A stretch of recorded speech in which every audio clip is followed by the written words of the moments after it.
full engagement in that area is going to determine the level of fulfillment you have or don't have in a relationship, right? The more engaged somebody feels that you are with them, the more energy you have, the more connection you have, the more aliveness you have. So part of what I'd like to kind of like experiment with here is kind of discover what creates engagement for real with you, what creates disengagement, because these are huge factors. Because if you understand what they are, your level of performance, your level of results, your level of leadership, your level of joy will change very, very radically. Who's with me that engagement is not just a term, but something that can make a difference in your body? Let me see a show of hands. Say I. Now, I'm asking if your hand raised for some engagement.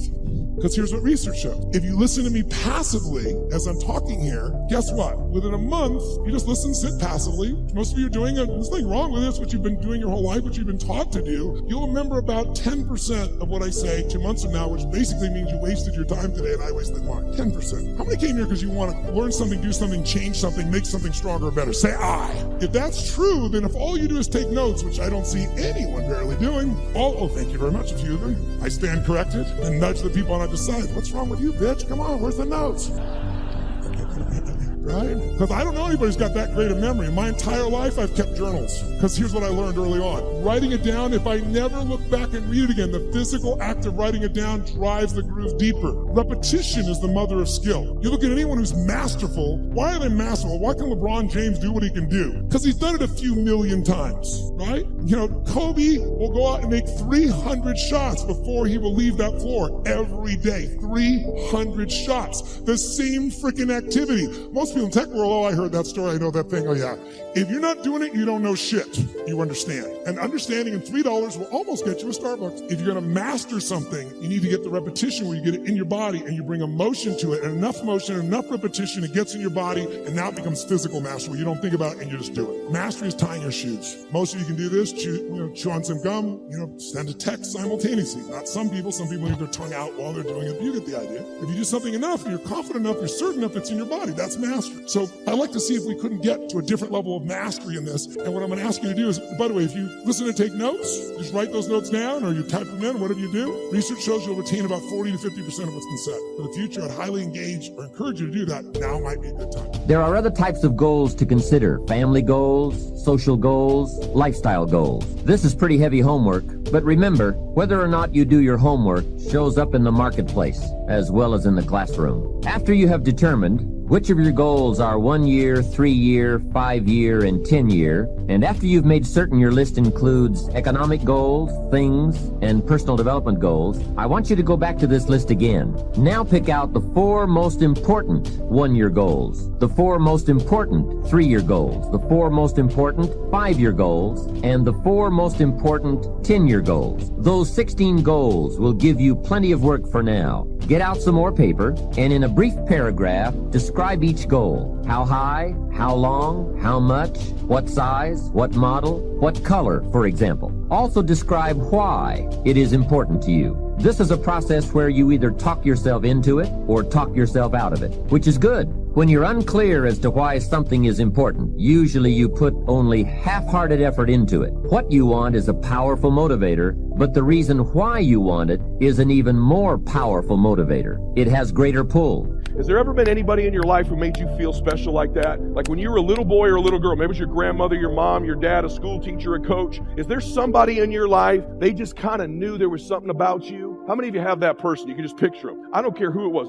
Everybody does, by the way. The Lord sends all of us one. All of us in our life. If you haven't had them yet, they're going to arrive. You picture their face. You picture how much, it was just the way they looked at you. For me, it was my grandfather. I'm Edward III. And I would ride on his little lap, which you'd never do today, in his little van. We would drive to go get donuts in the morning before church on Sundays. And he had all these grandkids. He'd go, tell you don't your other cousin, you're going to do something great. And I'd look up at him. I am, Papa. You're going to do something great. And he'd tell me over and over. When one of my cousins was born, Peter, I was really jealous when he was born, and Papa called me at the house and said, he's still my favorite because you're going to do something great. He just knew there was something special about me. We've all had someone like that in our life. They just knew. He made me feel special. He saw the God in me. He saw Christ in me. He saw my blessings. He saw my gifts in me. All my life, I've tried to prove him right. That person who saw that greatness in you, picture their face. Maybe it was your mom, grandma, your dad, uncle, coach. They just know how special. Because you are. Listen to me. Because you are. Picture their face. If you think about it long enough, you'd actually get emotions. They're the one person who saw who you really are. The key here before we me leave, you see it. You're special. You're anointed. You're gifted. You're blessed. You're supposed to make a difference in the world. You're supposed to win. I promise you. I don't even know you, but I know where you come from. I know whose DNA is running through your blood. I know you come from the King of Kings. I know you're going to do something great in your life. And even if you're not religious or spiritual, I don't give a crap. I'm just telling you, you're going to do something great. You're going to do something great with your life. Prove them right. Honor those people. Look at you crying. Honor those people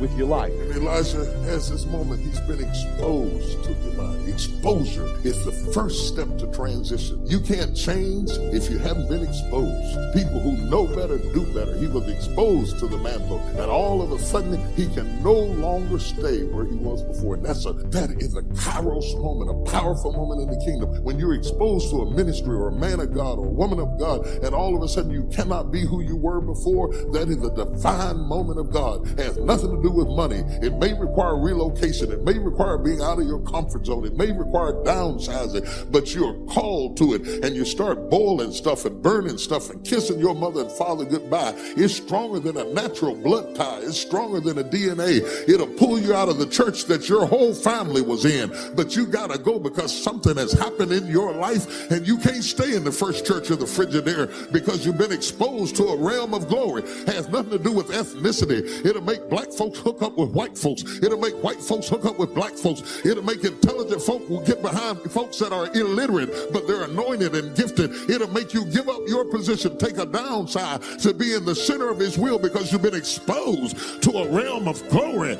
and a move of the Spirit, and you've got to have it in your life. Bless God, I got to stop because I feel the anointing of the Holy Ghost. There must be somebody in this room that's been called to the kingdom for such a time as this. You may find that some of your goals you thought at first glance were important are not important after all. Do some reflecting, refining, and revising. The point is, right now, try to have approximately 4 1-year, 3-year, 5-year, and 10-year goals that you truly believe in, that inspire you, that you've sold yourself on. When these goals and the reasons you want to obtain them are each clearly described in a brief paragraph, transfer this information to a journal or some type of notebook that you can carry with you easily and refer to often. It's essential to set aside some time every week to review all of your goals, to rearrange them, redo them, restructure them, to add goals, or to tear up the whole list and start over.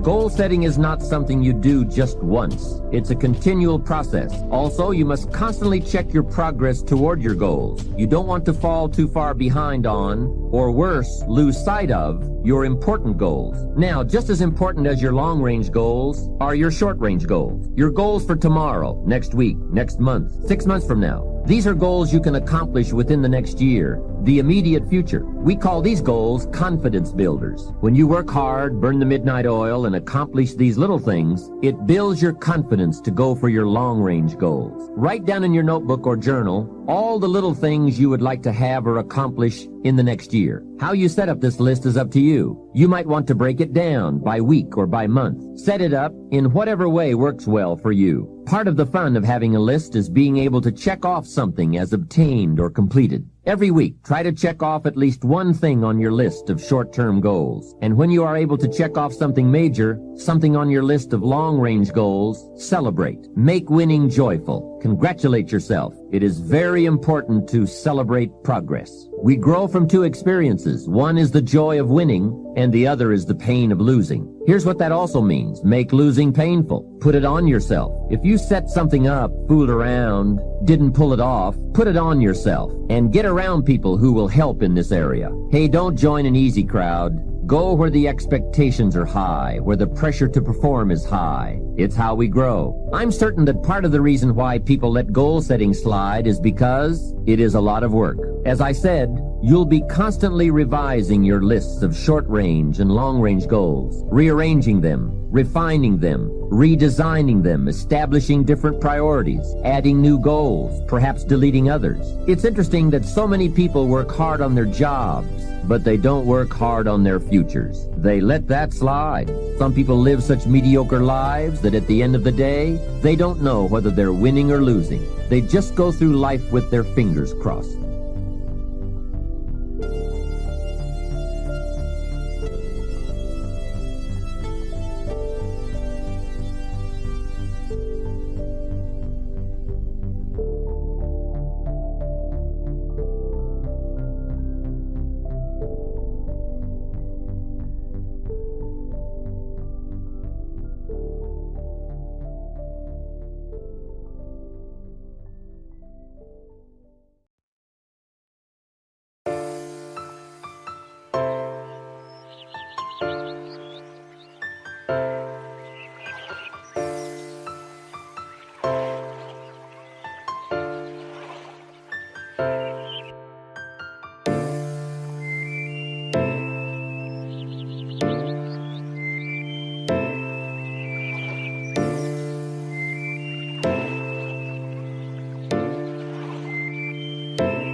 you.